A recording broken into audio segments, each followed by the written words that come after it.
The beggar who became a merchant. At the railway station of a bustling city, there lived a beggar.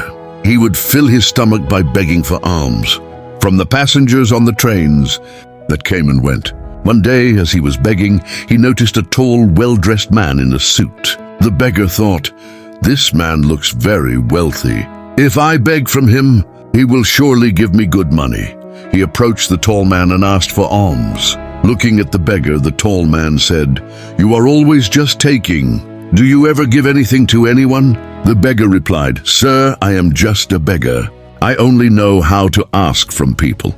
How could I possibly have anything to give?" The tall man said, "If you cannot give anything, then you have no right to ask for anything either. I'm a businessman, and I believe only in transactions. If you have something to offer me, only then can I give you something in return." After saying this, the well-dressed man boarded his train and left. The beggar was left behind, pondering his words. The man's statement had struck a chord deep within him.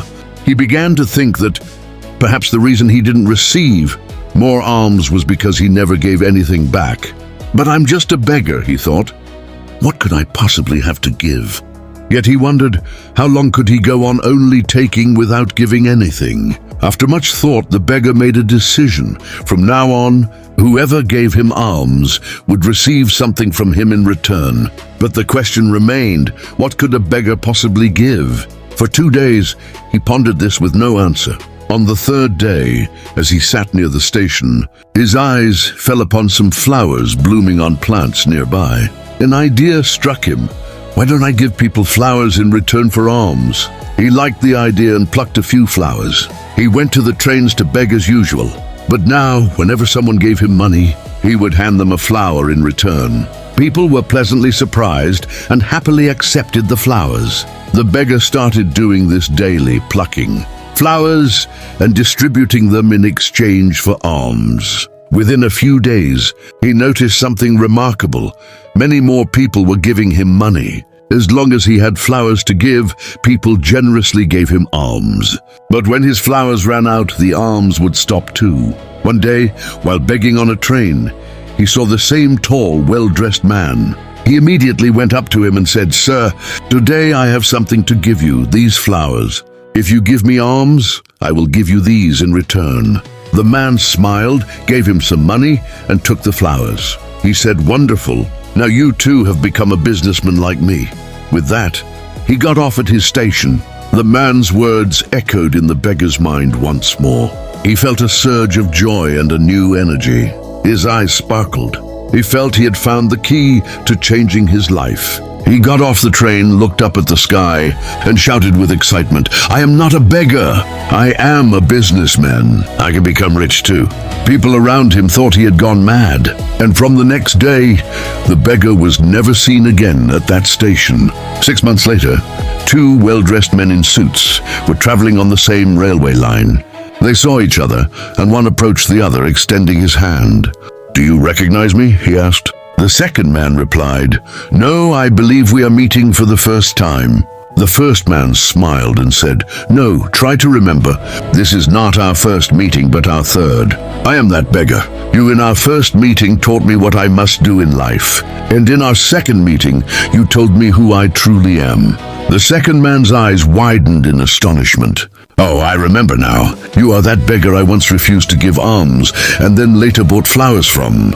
But now, where are you going all dressed up? What do you do now?" The first man replied, "Yes, I am that same beggar. But today, I am a very successful flower merchant. I'm traveling to another city for business," he continued.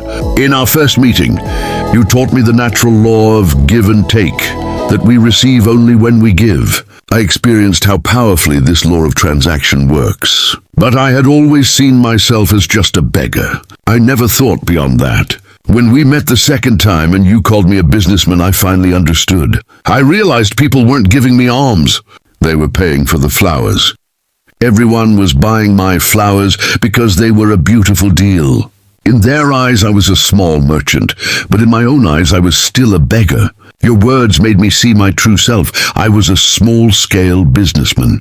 With the money I collected from giving flowers, I bought more flowers in bulk and started a proper flower business. The people here love flowers, and their love for them has made me the large-scale flower merchant I am today. Both businessmen now equals. I got off at the station together, chatting happily about their ventures as they walked away. The moral of the story. This story teaches us a profound lesson. The tall businessman understood the universal principle of reciprocity, the give and take law. All great success is built upon this fundamental law of life. The beggar adopted this principle, and its effect transformed his life visibly. He changed his thinking, and his life changed completely. The story shows us that if we change our mindset, we can achieve anything. If we keep thinking of ourselves as small or incapable, we will remain so. To become great, we must change our thinking and start believing in our own potential. The essence is this: success is hidden in your mindset. Awaken your self-respect, think bigger, and watch how you rise to the peak of success.